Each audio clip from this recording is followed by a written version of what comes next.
Hey guys, welcome to our channel. So in this video I'm going to show you how to put item on sale in Shopify. So simply what you need to do, just you have to click on the left side.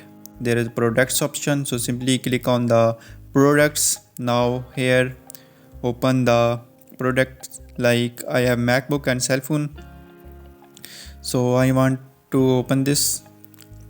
So now here you can see I want to put it on sale, so simply go down and you can see the pricing.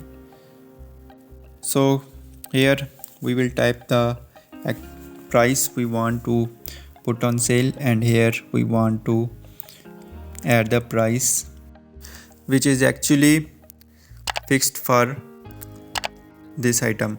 So here you can see this is the price comparison, the actual price and the sale price. After this, click on save button.